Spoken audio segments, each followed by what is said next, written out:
Hello and welcome to Pokésports, a competitive Pokemon podcast. I'm Mike and I play with one Pokemon on the field. I'm Kevin and I was caught completely off guard by that intro. What do you mean? I don't know, because usually we sing the Pokésports intro while it's happening. To be honest, I didn't know you clicked go on the podcast. I thought we were just singing. Oh, well, I've always pressed go on the podcast. Yeah, but we're recording at any given time. Yeah, I guess I have to be careful. Yeah. In terms of like this, in terms of the page, just like, okay, welcome to the, I'm like, oh, hi, I'm here. You know, ABR, always be recording. You know what they say. Oh, that's a good point. I did. How's your week? Pretty good. You? It's raining today, so I'm not happy about that. That's not snow. That's fair. I mean, it's just the lockdown is one thing. Being here and needing to be indoors is one thing, but when it's raining too, and I can't even like go out in my own backyard, like, come on. No vitamin D for Mike. Feels bad. What is vitamin D? Vitamin D for do not go outside. But yeah, same old stuff here. Nothing too special, nothing too fancy. You know the deal. Yeah. Kevin, this week, I want to say it's been nothing too special, nothing too fancy for Pokemon, but that's not true. Pokemon has kind of had a super whirlwind of a month with all this COVID stuff going on and with all of the changes that we've had to make, you know? Mm-hmm. Actually still getting a lot of news too. Yeah, right? Like I wouldn't expect that we would be getting as much news as we are, but apparently you know, they're keeping up appearances pretty well. Mm-hmm. Like this week, this one isn't so much Pokemon news, but it's happening in the world of Pokemon. It's National Pretzel Day.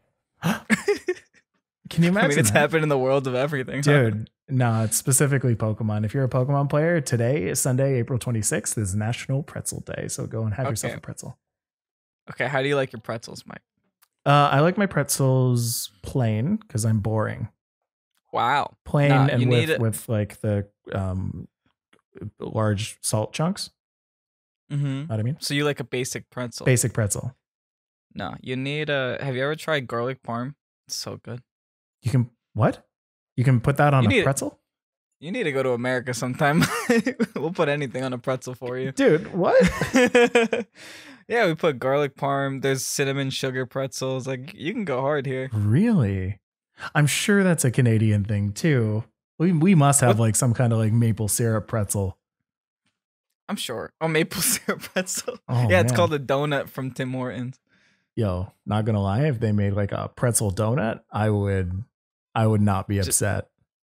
Just deep fry a pretzel. Deep fry? Well, that's American. Now we're back into American territory. You gotta batter and deep fry the pretzel. Yeah.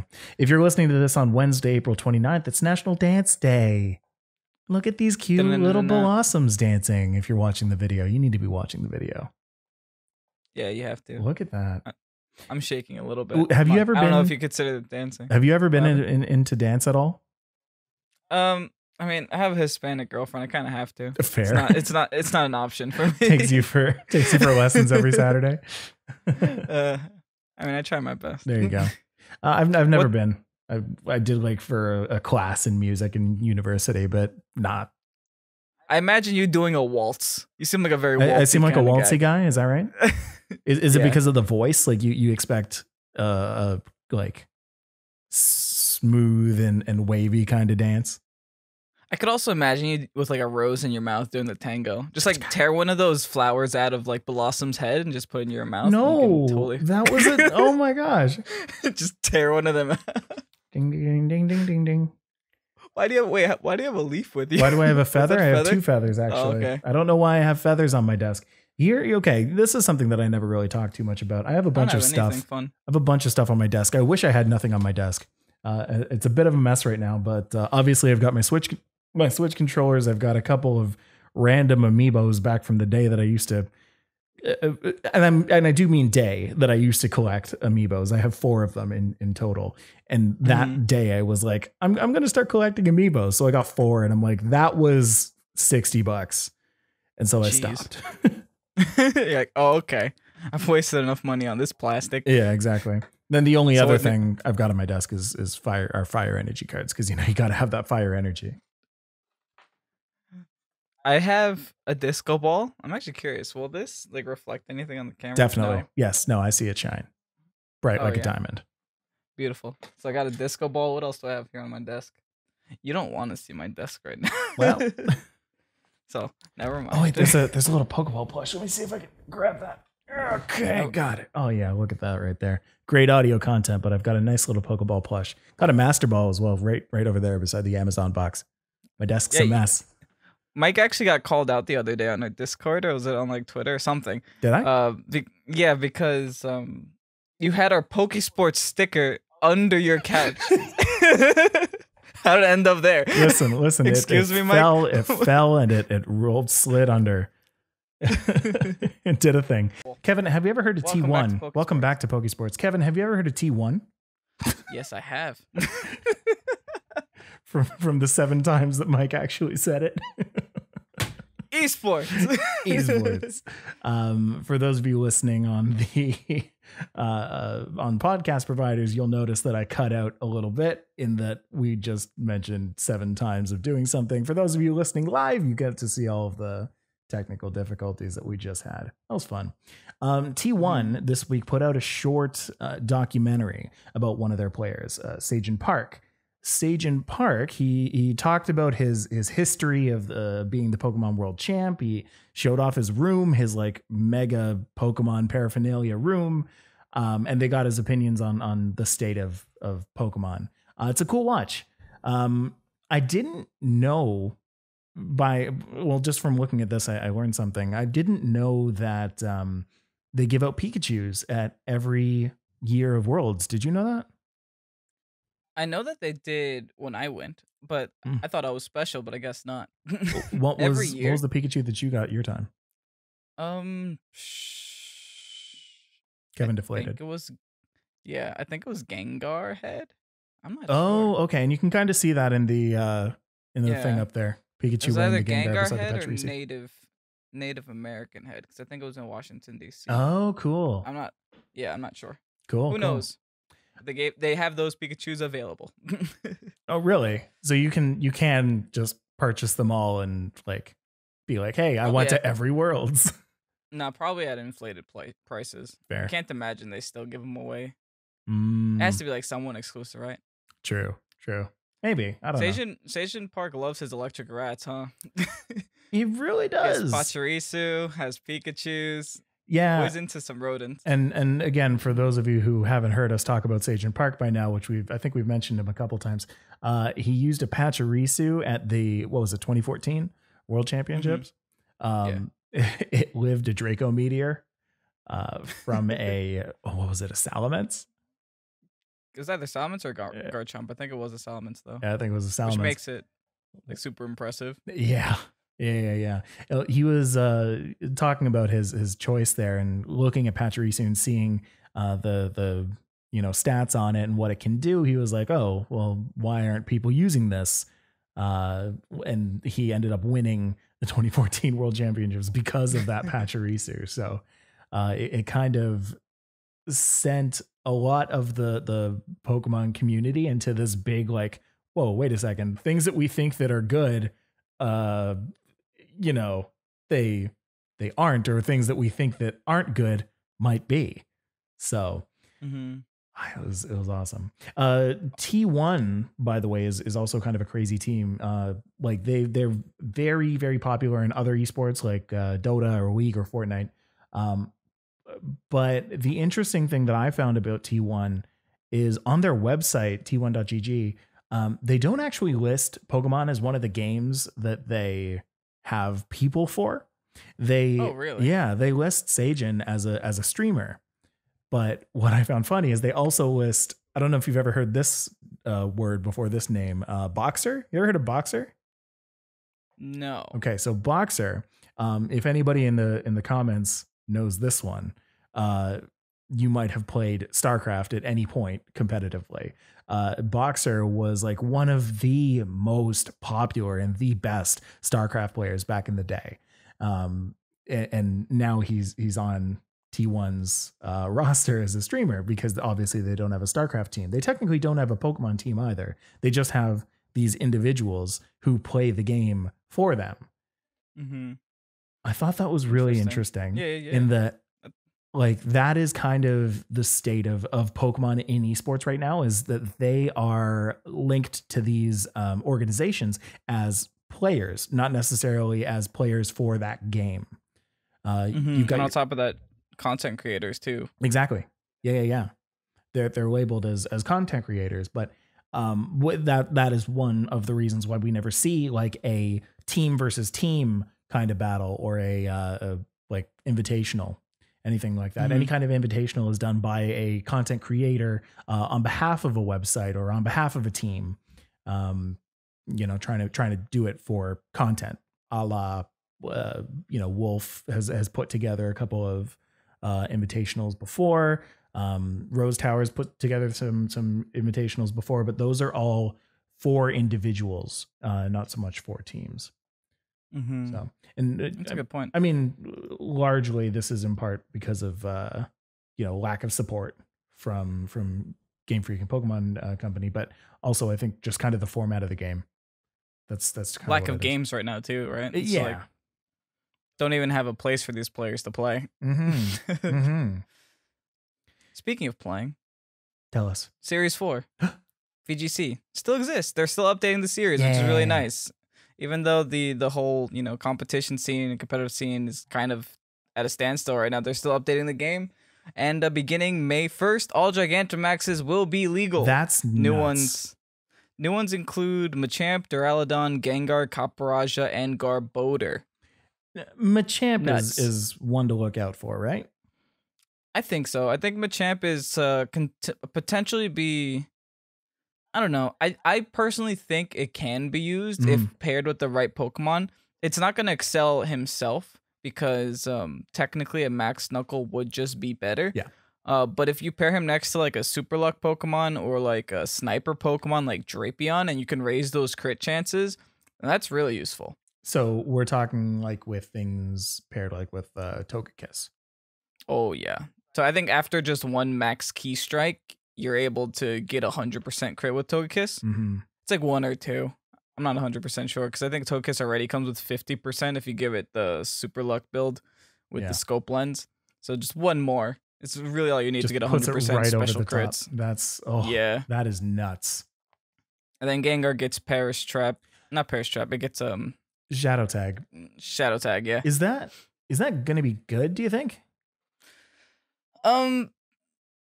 Gengar's like what, base 60 HP? It's hard. It's hard for something with base 60 HP to be, very good in terms of a D-Max, because it still will get one shot. So you're gonna need like a Focus Sash for sure. Yeah. There are a lot of even base 120s that get one shot by so much. Yeah, exactly. Copperajah I wish was better, but the fact that you're getting rid of Max Steel Spike makes it a little worse. Is it no? That's a dragon move. You're getting rid of Max Wormwind. Copperajah. Oh, Copperajah. Sorry, I thought you were talking Duraludon. My bad. No, yeah. Copperajah feels bad. No more Steel Spike. Yeah.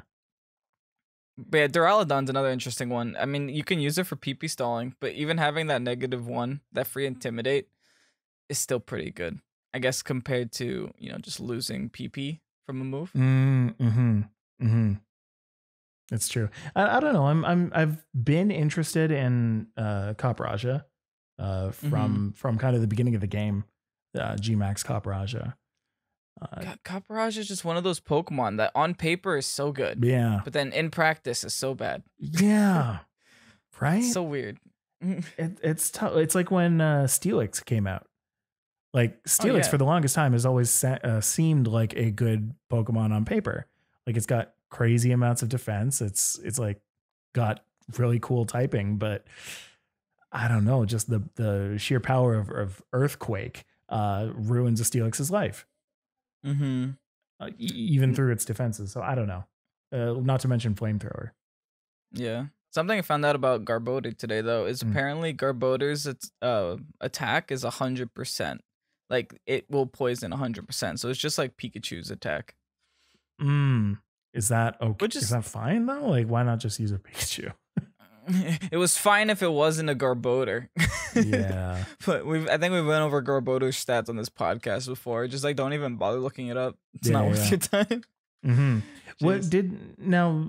Ever since I mentioned Steelix, Tofu in the chat actually mentioned that Steelix was OU Gens 2 and 3. Yeah, Steelix was OU at one point, really early on, and then as more Pokemon came out, almost everything else outclassed it, so it dropped down. Did Steelix see any play in VGC in the past couple of years? I've used Steelix once. Is that right? And I think the only reason I used Steelix was just so I could see the Jaraball animation on a Steelix because it's so funny. There was, oh my God, there was a video that came out, and I don't know if I mentioned this on the podcast.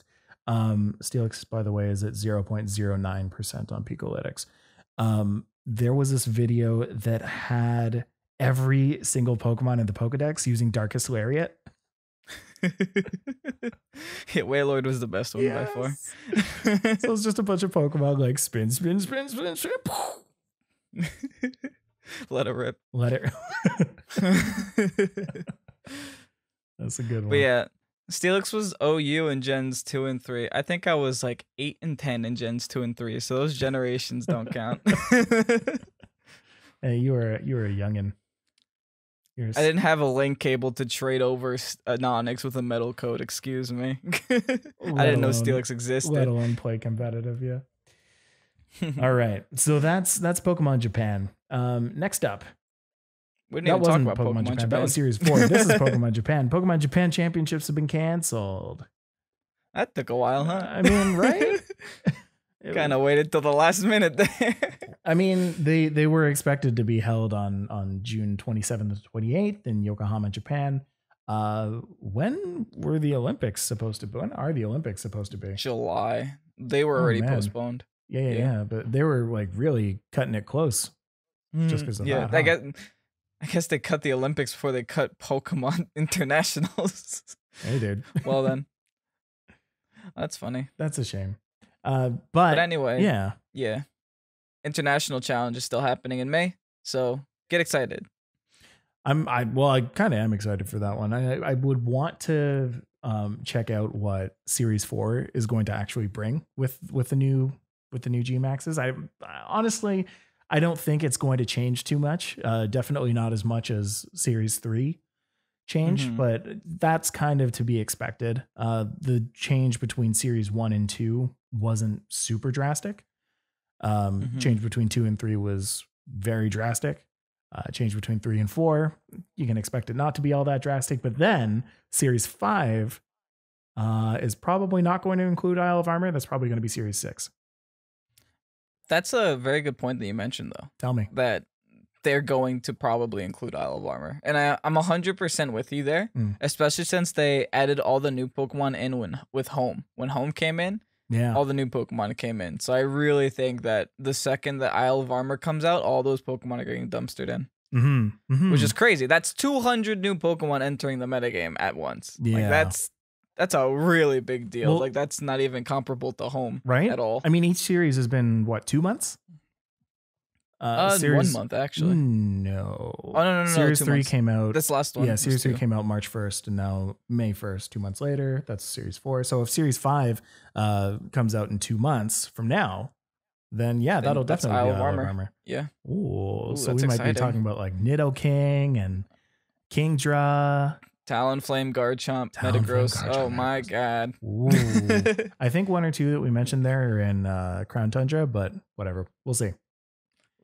Cool. We also don't know all of the Pokemon that are going to be included in Isle of Armor yet. Oh yeah. So I think out of the 400 that they said are coming in, only like 210 were revealed or something like that. It was like only half were shown to us. Right. So there's still a whole other half that we don't know about.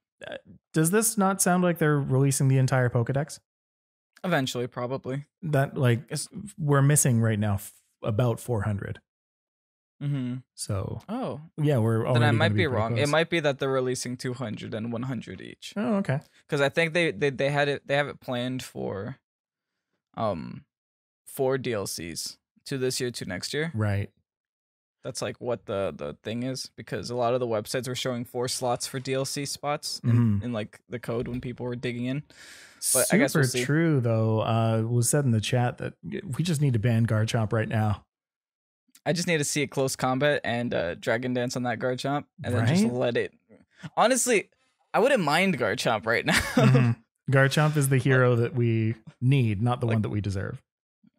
Jeez, I'm so tired of seeing Dragapult. I need to see a Scarf Chomp just take down a Dragapult, please. Just one time. That's what I need. Oh boy. Yeah. Also, I have a streaming announcement. Oh. Speaking of series 4 happening, I'm gonna actually try to get high ladder this season. I took a big break with like, I think this month I only played Battle Stadium when I recorded. Because because I was playing Animal Crossing. Well, 2 because I was working like crazy. Right. Essential worker and all that.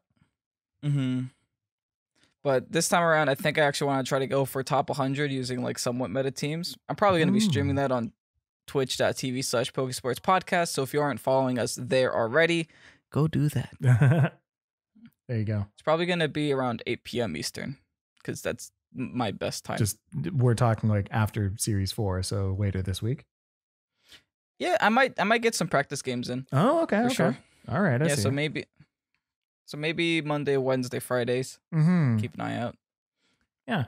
Then on the other news front, there have been a bunch of leaks. We don't really like to give leaks out since they might not be true, but if you care for leaks, they're out there. It has to do with Gen 1 and 2 stuff that may or may not be coming soon, but who knows? Might not be at all. Might just be some history stuff. Kevin, what do you just like beta? Yeah. Stuff, like right? what do you feel about leaks? Like, are you do you pursue them? Yes. Okay. Yes and no. If they have numbers, 120% yes. Like the second that the Pokédex got dumped, I didn't really care for it this generation. But the second that they released all the moves, all the Pokemon, all the stats, all the new stuff, all the typings, that's when I got interested. That I can't keep my eyes off of. Because anything competitive, I like to theory craft immediately. Yeah.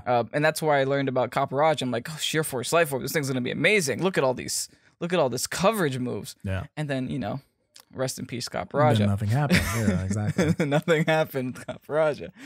But yeah, that's how I feel. What about you? I mean, I like looking at leaks just because I know that we don't get anything that resembles like patch notes for this game. If we got patch notes for Sword and Shield and we knew things like even for Gen 7 that like Noctowl got an extra 80 special or an extra 10 points into special attack, or if a certain Pokemon got nerfed by a certain amount of stats, that's something that I'd be interested to know. But since we don't get that with new Pokemon games or new Pokemon updates, it's kind of the only place that I can get real specific information. That's a really good point. I didn't even think about that. Like when Raichu got the base speed buff, or like when Aegislash got the defense and special defense nerf, like you would have never known that unless 1, you actually noticed it yourself, or 2, you did the research. Right. Like they didn't announce that at all. No. That's crazy. They don't tell you about it. They just change it for balance sake, and that makes sense. But if it's somebody's favorites, or if it's something that somebody wants to use, then you gotta let them know. Yeah, like no one on Earth would have ever noticed the Noctowl chains. Yep. Yep. Hey, speaking of changes, in Smogon news, Silvally Flying is now leaving. What is that? PU for PUBL? Yes. Oh man, they're just like they're knocking out the Silvallies one by one. Yeah, just take the whole thing out of there at this point, right? I mean, just move it. So it's not allowed. PU also no longer allows the use of Drought and Heat Rock. PU is looking to be a pretty interesting meta, huh? It's still changing. I think it's the newest edition in terms of the usages. But no Sun is so weird. Yeah, to not have that in there, like, it makes sense. There are some very game breaking things that some teams can bring. For one, they have listed here that like Ivysaur is in PU, and Ivysaur with like Eviolite and Chlorophyll. Just it makes it this speedy, bulky, like versatile Pokemon that you can actually use. That's crazy. It's just like in general, just usually in past generations, if a Pokemon was good because of a weather, they would just move it to another tier. But in this generation, it kind of seems like they're just removing the weather entirely. So this essentially makes Vulpix illegal in PU. Yeah, I mean, right? Yeah, it's like so weird. It's so weird to think of that. Makes it irrelevant. A lot of this wouldn't be a problem technically if they had Dynamax, right? Because then you'd be able to change the weather readily. But now since that's not there, you kind of... You have so many other problems if you let in Dynamax, dude. That's a good point. Also, let's talk about the big metal elephant in the room right now. That guy. Caparaja? Right no, his name's Melmetal. Not that one. No, that's the other one. The other one. Melmetal has been not able to reach the supermajority for it to return to the OU tier. There were 157 eligible voters, and of that, that was not able to get 60%. So we don't get to see Melmetal in OU wrecking everything with double Iron Bash. But hey, still an Ubers. Get to see it in Ubers. So when's the Ubers battle, Mike? I want to play an Ubers game. Is that what's next? I'd like to play an Ubers game. If you guys don't know, me and Mike had a Little Cup battle on the YouTube channel. Super hype. Super It was well-received. a lot of fun. Yeah, it was so much fun. I think the only next step is Ubers. I would to go from smallest to biggest. I legit would. I legit wouldn't mind doing an Ubers game. The commentary style was really fun. For those of you who want to know a little bit behind the scenes in the video, it kind of jumps back and forth between my commentary and Kevin's commentary, depending on who has, I guess, the more interesting thing to say at the time. But for that, we got on a call. We talked initially and set up the game, and then we got off the call and each recorded separately our commentary, and then I put that together. So it was a lot of fun to see what Kevin was saying on the other side of it afterward, and then to kind of put that together and show everybody what both of us were thinking. I think was a really cool addition to what is already a commentary battle, because you always get to see one person's side, but you never get to see the opponent's side and what they're thinking at the time of making their decisions. Sometimes it's like, oh, I think he's going to do this. Sometimes you think you're predicting, and it turns out that the guy on the other side is just like completely misunderstanding what you're about to do or what you're thinking of doing. Like 2 of the times you just misclicked.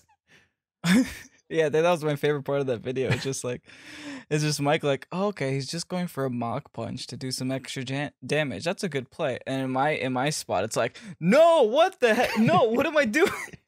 I hit the wrong button. It's like Mike's just trying to justify my terrible play. I'm like, oh, thanks for not just thinking so lowly of me, Mike. But please, I just hit the wrong button. Well, and the entire time you're like, oh, Mike probably knows that I hit the wrong button too. I was like, no. Mike's probably thinking like, what's going on with this guy's brain right now? Is he trying to throw me a win? Like, what is it? Oh, that's so funny. That was so funny. So go and check that out. It's on the Pokésports YouTube page. It's a Little Cup battle. Yeah, I do want to do Ubers next. Let's do Ubers next. Why not? You could have Melmetal, but I'm getting Reshiram. Do we have to draft these Pokemon? What's happening here? Ooh, that'd be fun. We're just not allowed to use the same Pokemon. Oh, new rule. There it is. Okay. All right. New rule. I'm trying to think. Of we can go. Put that in the video. Okay. No, I know how we're gonna put. We could totally do that in the video. Yeah. Cool. We can go like snake draft. You go, I go. You go, I go. Mm-hmm. Okay. It's like we're just trying to counter each other all the way down. It's so fun. We're basically playing like League of Legends. This is a MOBA Pokemon game.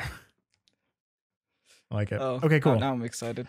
Keep an eye out. So you know what? I have a question for you, and I'm going to ask that after we come back from the break. So sit tight. When we come back, we're going to talk about what makes a Pokemon good. Cool. See you then. From underrated to what's good. See you then.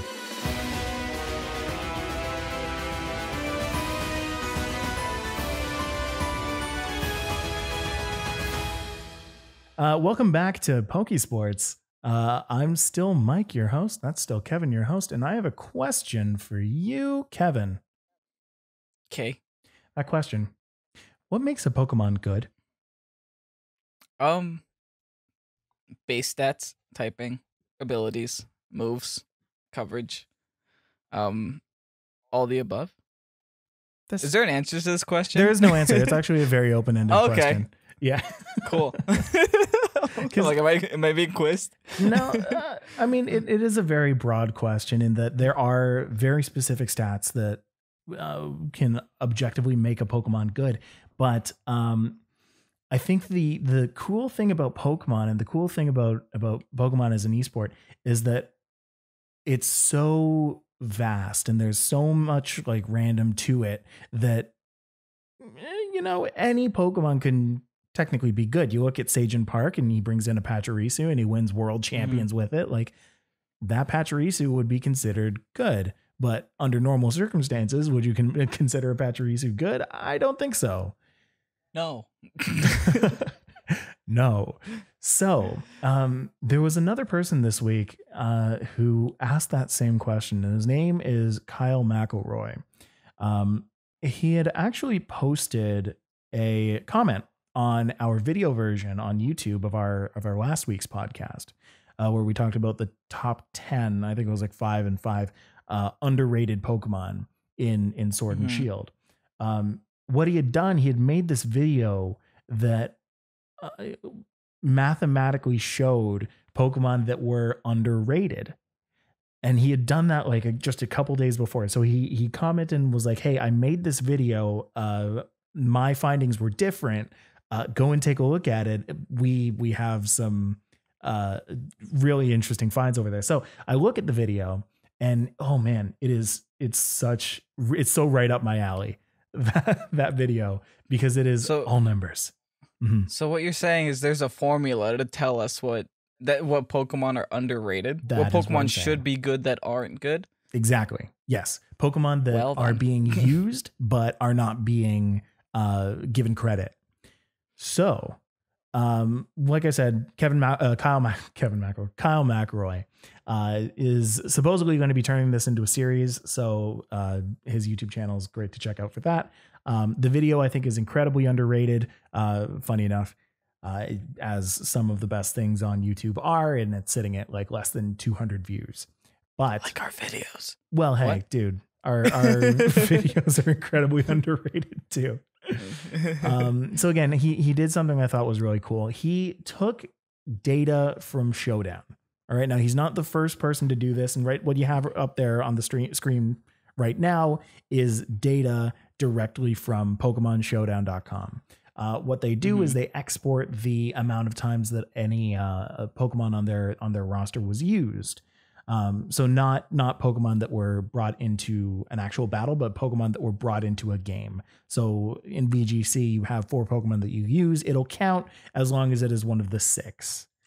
That's important to note for later on. But I digress. Pokemon Showdown, they give out this data every month. There are a bunch of people that take the data and turn it into something. We've spoken with both of the major people actually who use Pokemon Showdown data, that being Pikalytics.com, right? Yeah, .com. Yes. And Babiri.net. Kelvin and Griffin, both of those guys use Pokemon Showdown data every single month to show you usage stats. They put it into something that looks a little more clean. By the way, I will be posting this video on Discord as well as on the description of this video. So if you just look down in the comments, if you're on YouTube, then you will be able to see Kyle's video. So yeah, Babiri does it. Pikalytics does it. There's a lot of stuff that you can do with it. Pikalytics will show the usage stats every month, show what's popular, show what's really good in move sets and EVs and spreads and all that. Babiri shows over time, so it'll take historic data from all of the stats and say, okay, well, this month Togekiss was seen in 43%, but in last month it was seen in 56%. So it's shown a downward trend in usage. What Kyle did is he took this data and he used it to ask the question that I asked you at the beginning: what makes a Pokemon good? So he had a bunch of hypotheses. Is it the move sets? Is it the stats? And throwing all those out the window, he said, just looking at the people who use these Pokemon, can we see any kind of data from that? So what he did is he looked at the heuristics, and heuristics is a word that I learned this week, actually. I asked Siri. Yeah, right. Just before this podcast, Kevin asked Siri. Wait, actually, let's a quick segue. Do it. The second I was looking at the slides for this podcast, I'm like, okay, my good luck explaining what a heuristic is to me.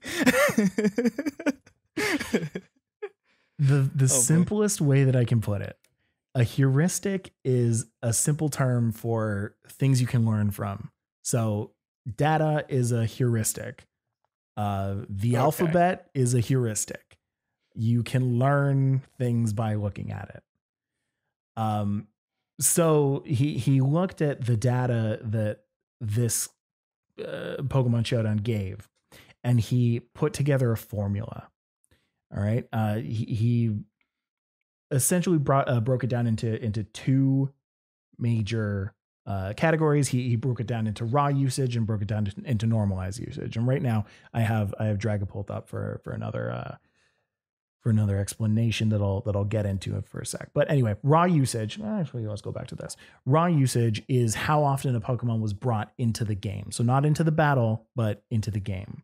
Normalized usage is the interesting one, because normalized usage is the weighted usage. So depending on how high your rank is on Pokemon Showdown, the more weight your use has.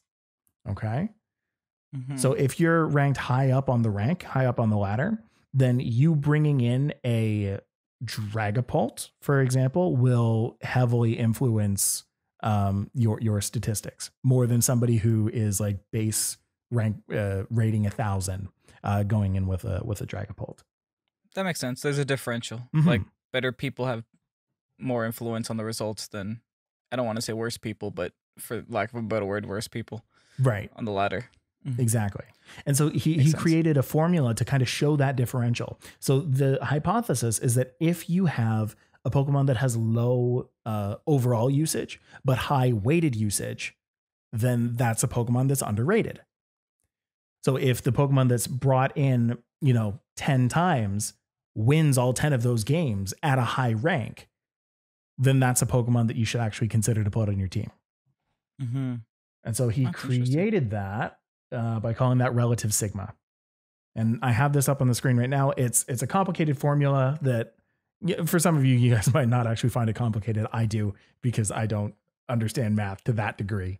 But from what I understand, relative sigma is exactly that. It takes the raw usage and compares it to the normal usage, saying how many times was this brought in? How many times was this brought in by Showdown standards? Raw being the first, norm being the second. And relative sigma, the higher that number is, or the closer that it is to 1, the more you're actually bringing in an underused Pokemon. And so what he found, Kyle, is that in order, these are the top 10 underrated Pokemon. Number 1 being Bronzor, interestingly enough. What? Excuse me? Bronzor, yes. Okay. Number 2. I missed that one. Number 2 being Aegislash. I agree. Mimikyu. Yeah. Mm-hmm. Clefairy, of course. I think we can all agree with Clefairy that it's highly underrated. Number 5 was, funny enough, Roserade. Oh, I said that. You did say that. That's right. I got one. You got one of them. Rotom Wash was number 6. Dragapult was number 7. Funny enough. And I have a reason for that, I think. I have a pretty decent explanation. Number 8 being Ferrothorn. Number 9 being Gourgeist Super. And that one I think we can understand too. And number 10 being Dusclops. So what this is basically saying is those 10 Pokemon are not being brought in by as many people, or maybe they are in Dragapult's case or Dusclop's case or Rotomwash's case, but they're being used more by people up in top level.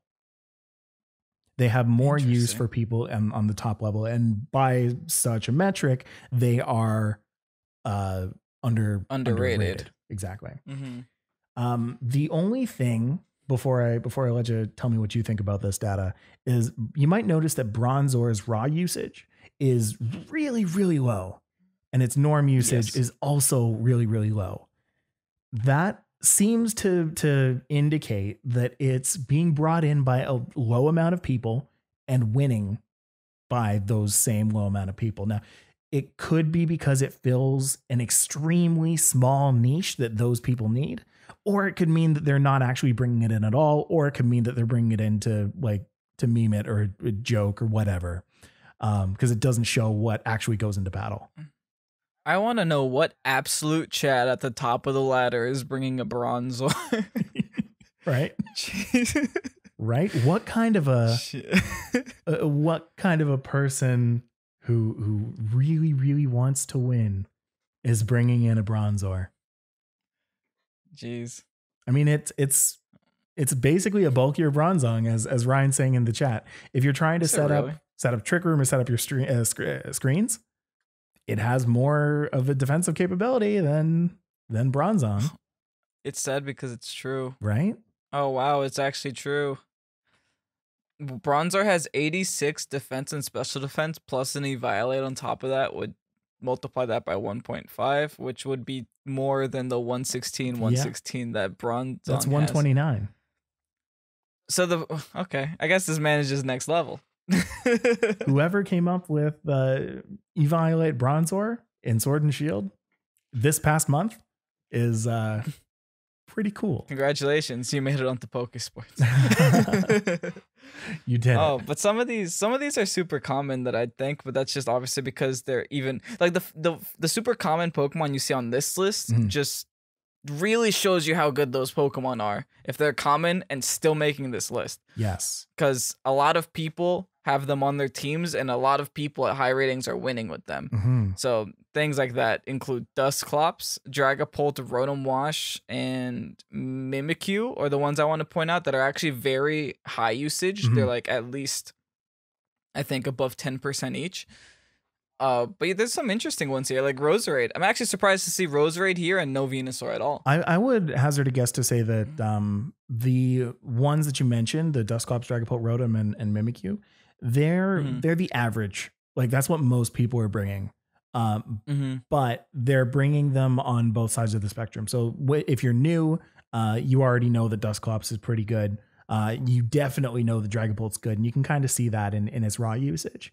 But both people who are new to the game and people who are experienced in the game are using Dragapult. Yeah, that's a good point. Some surprise ones here are Ferrothorn. Ferrothorn surprised me and Aegislash.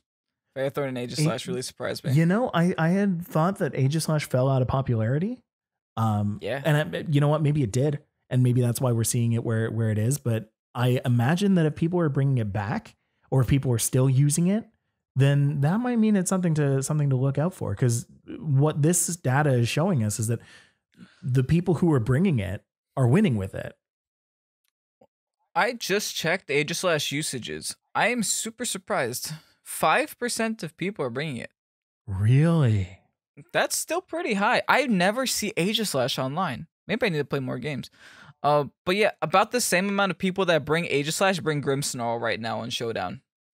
Really? That's pretty. I see 1,000 Grimmsnarls. I see a lot of Grimmsnarls, yeah. Yeah, I see no Aegislash though. It looks like the Aegislash set changed for what I was used to. And I know I used Aegislash earlier on in the meta. Yeah. And I was not impressed by it, and I actually brought it to almost no games. It looks like most people are just opting for Focus Sash. Really? With a complete Jolly, max attack, max speed physical set. Oh yeah. Yeah, it's weird. Yeah. Shadow Snake, Close Combat, Ironhead, Shadow Claw. You're that either has to using be a that DMAX, or you're right? using nothing else. You're not even using King Shield. Yeah. Some people don't even bring King Shield. I mean, if you bring Focus Sash, you don't bring King Shield, right? Right.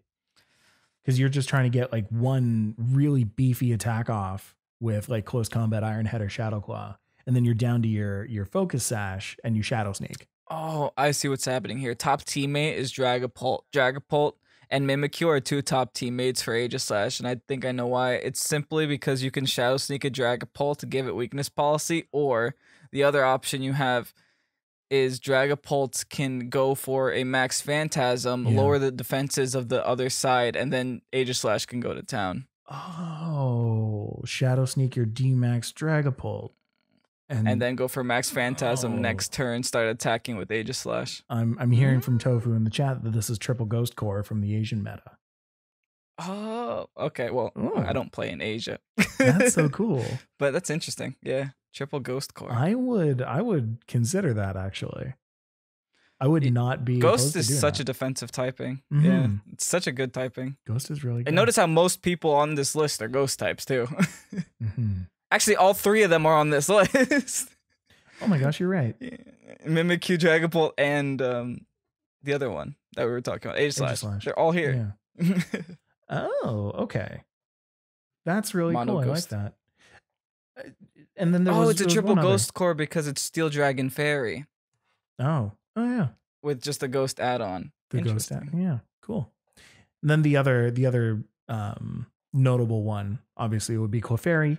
I feel like a lot of people don't bring in Clefairy until you've actually, versed yourself well enough in VGC. That's that one you just like, oh, I have Clefable, why would I bring Clefairy? And you're like, oh yeah, Friend Guard. Yeah. Friend Guard is kind of awkward because you don't actually know how much it helps. But I remember from the few times I was bringing Clefairy, it's just like, it's so good. Mm-hmm. You don't notice it, but it's so good when it does happen. That's true. It's true. He actually called the top there. Okay. So I have a confession. This is the top 11. The number 1 unused Pokemon was actually so underused that he took it out of this list. And the number 1 worse than Bronzor? Yes. More underused than Bronzor. That number 1 was Magikarp. Magikarp. Hold it together. Magikarp was so seldom used, but only used by like people at the very, very top. And he had to assume, because you can only assume, that this was done as part of a joke, of a meme, to say like, I'm bringing in this Magikarp into high level VGC. Fight me. That smells like a Wolf Glick move. Yeah.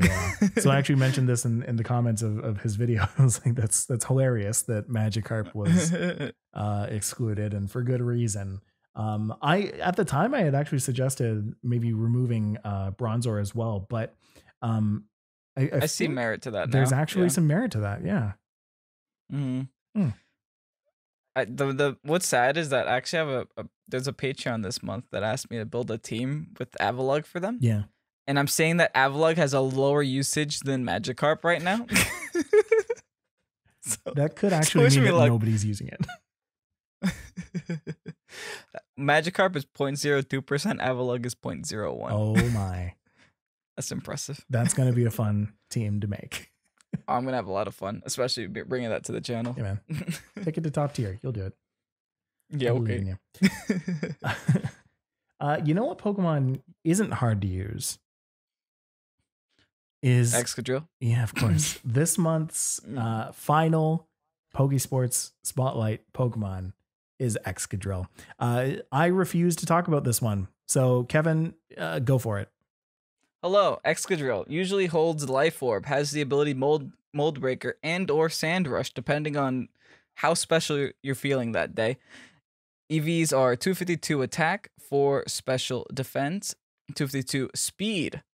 Super simple. Mike looks very angry right now. Jolly nature with high horsepower, Iron Head, Protect, or Rock Slide. Other moves include Earthquake, Swords Dance, and if you're playing singles, you can go Stealth Rock or Rapid Spin.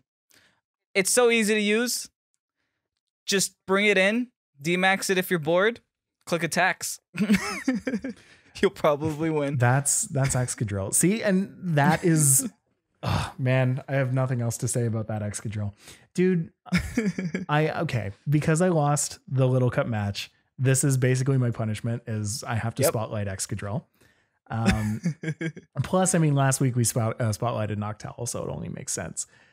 It's only fair. It's only fair, but I personally don't like seeing this Pokemon against me, mostly because I have trouble dealing with it. We've avoided it for this long too. I cannot believe that we actually avoided it for this long. I asked you that today. I was like, have we spotlighted Excadrill? And no. What's crazy is that we've done Tyranitar, just haven't done Excadrill. Yeah, we haven't done its buddy. So yeah, strange. That's funny. And with that's actually, I have nothing else to say about this Pokemon. I'm sorry, I'm moving on. With that's actually our final Pokésports spotlight, not only of the month, but of the base game of Pokemon Sword and Shield. So with this begins Pokemon Spotlight Giveaway number 5. Pokemon Spotlight Giveaway number 5 is going to be including Excadrill that we just mentioned, Noctowl that we mentioned last week, Mimikyu, and Dusclops. So actually, 2 of the ghost types from that underrated list. So get your hands on that. Exclamation mark giveaway does not work right now. It does. I'm a bot right now. Oh, you're a bot. Yeah, Kevin's the bot. Thank you, Kevin.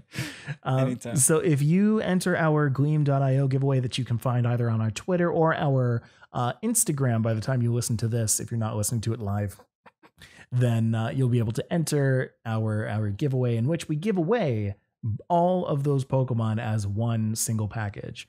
Now, I mentioned that this is going to be the last one of the base game. We've been doing 5 now. This is our 5th one. We've done it for 5 months straight, giving away, I want to say at this point, close to, was that 21, 22 Pokemon for you guys. We are going to be taking a break for that in May. We'll probably bring it back once Isle of Armor comes in. But for now, this is going to open up space and time because it takes time to get these Pokemon up there and ready to send over to you guys. It's going to give us some time to focus on streaming and focus on other kinds of fun things that we can give to you guys. So go and enter this giveaway. It's a lot of fun. It's always a lot of fun to get you guys out there and trying to get these Pokemon. We love giving them out to you guys. Something to note is that if you guys follow our Twitter, if new Pokemon come out, like when Zarude comes out, I have 2 games. So I get 2 Zarudes. I don't need both of them. I'll give those away. So just make sure to follow our Twitter and stuff like that. We'll have like random giveaways there. We do giveaways quite often, yeah.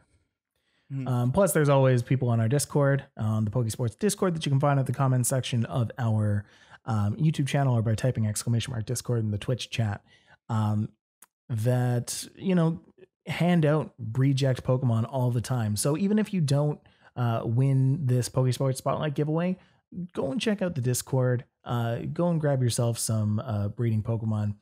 And Mike has a lot of Noctowls. I have a lot of Hoothoots that I am just ready to pass off.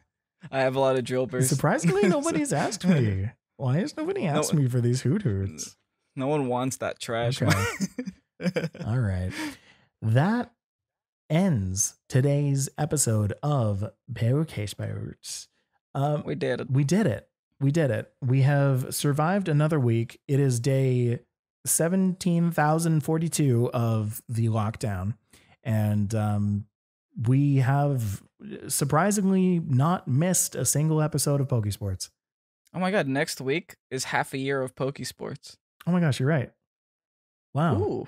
Special celebration. Oh, we should do. We're not going to do anything special. Well, we might. We'll think about it. If you have any ideas, let us know. Let us know. Email us. I am available. I'm home. They haven't let me leave yet, so they haven't let me stay yet. So yeah, fair enough. Essential worker and all that. Kevin, where can people find you in the meantime? X-Rays Ovation, Instagram, and Twitter. You can find me at StillJustMike on Instagram or Twitter. You can find Pokésports on YouTube, Twitter, Instagram, Patreon, all of those good places, as well as all wherever you can find your podcasts. I know that right now in this COVID situation, by the way, that not a lot of people are listening to podcasts. You're mostly watching this on the YouTube channel, and if you're here, hello.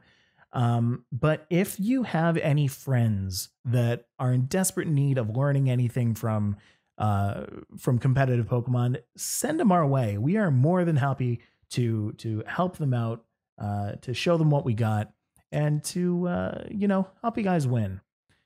Let us teach them. Yeah. That way you don't have to. Pass them off to us so you don't have to teach them. That is the end goal for today. I want to lastly give a special shout out to our Patreon supporters, Dakota, Scott, Sheldon, Ryan, and Joseph. You guys are some of the major reasons that we're able to do what we do, and you guys rock for it. We love you. Love you guys. Thanks for giving me teams. There you go. Yeah, really. Kevin's got some teams to make. Kevin's been giving me some content. Teams. Yeah. Mm-hmm. Give my creativity flowing. I like it. For real. As for all the rest of our patrons, we of course love you guys too. And we will be doing something super special coming up real soon. Most of you guys already know what that is, so I'm just going to leave it at that. For the rest of you guys, that's patreon.com/Pokésports podcast. And we will see you next week, everybody. Have a good one. Later.